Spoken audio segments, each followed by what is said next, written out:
Bismillahirrahmanirrahim. Assalamualaikum warahmatullahi wabarakatuh. Perkenalkan, nama saya Nabilah Nurul Fitri dengan NIM 211340076 dari kelas 5B Bimbingan Konseling Islam.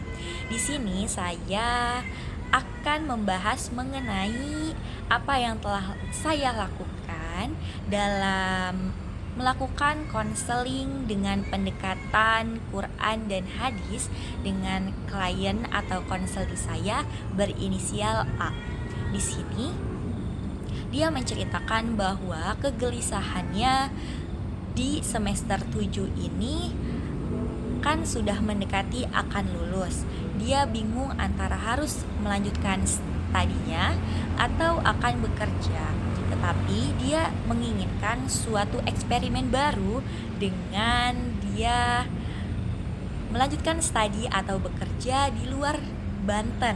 Tetapi orang tuanya berlainan atau memiliki pendapat lain untuk boleh tetap melanjutkan studinya, tetapi harus di Banten. Karena kenapa?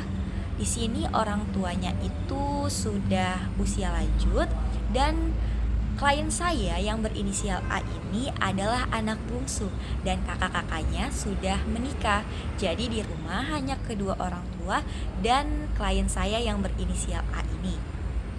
Di situ dia merasa kebingungan antara harus mengikuti perkataan orang tuanya atau tetap kekeh dengan apa yang diharapkan dan diinginkannya, karena melihat teman-teman yang sebayanya sudah melanjutkan studi atau bekerja di luar Banten dan melihatnya itu sangat suatu eksperimen yang baru dan bisa menjadi suatu pengalaman yang berharga.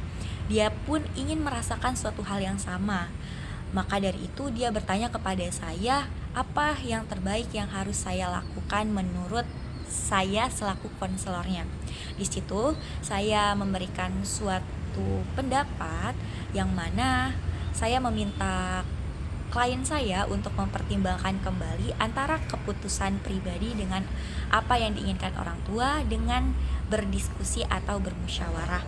Dan itu saya berikan suatu ayat Al-Quran yakni surat Al-Isra ayat 23 sampai 24 sebagai suatu pedoman atau suatu hal yang bisa menjadi pondasi dia dalam mengambil keputusan yang berbunyi A'udzubillahi minasyaitonirrajim. Bismillahirrahmanirrahim.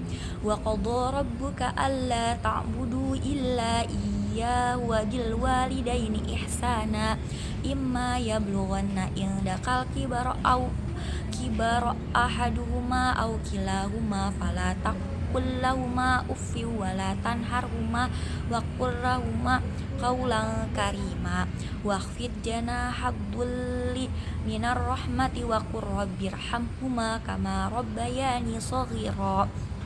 Artinya, dan Robmu menyuruhmu manusia untuk beribadah kepadanya dan selalu berbuat baik kepada orang tua. Jika salah satu atau keduanya telah berusia lanjut, maka janganlah mengatakan kepada keduanya dan janganlah membentaknya, dan katakanlah kepada keduanya perkataan yang baik dan rendahkanlah dirimu dengan penuh kasih sayang. Dan katakanlah, wahai Robku, sayangilah keduanya sebagaimana mereka menyayangiku di waktu kecil. Al-Quran surat Al-Isra ayat 23-24. Selain itu juga saya memberikan salah satu hadis, yakni an Abdullah ibni Amrin radhiyallahu anhuma qala Rasulullah sallallahu alaihi wasallam ridallahu wa ridha walidain wa sakhatullahu fi sakhatil walidain. Artinya, dari Abdullah bin Amrin bin As, Rasulullah sallallahu alaihi wasallam telah bersabda, ridhonya Allah terletak pada ridhonya orang tua dan murkanya Allah terletak pada murkanya orang tua. Di sini saya memberikan bahwa mungkin orang tua menginginkan tetap di Banten itu agar bisa terawasi setidaknya, karena kalau di luar dari pengawasan orang tua takut bisa secara pondasi keimanan bisa melemah dan bisa terbawa arus yang tidak baik. Begitu yang bisa saya sampaikan kepada klien saya, dan saya kembalikan kepadanya untuk mengambil keputusan yang terbaik dengan berdiskusi dan bermusyawarah secara bersama dengan orang tua. Demikian dari saya mengenai konseling yang telah saya lakukan. Wassalamualaikum warahmatullahi wabarakatuh.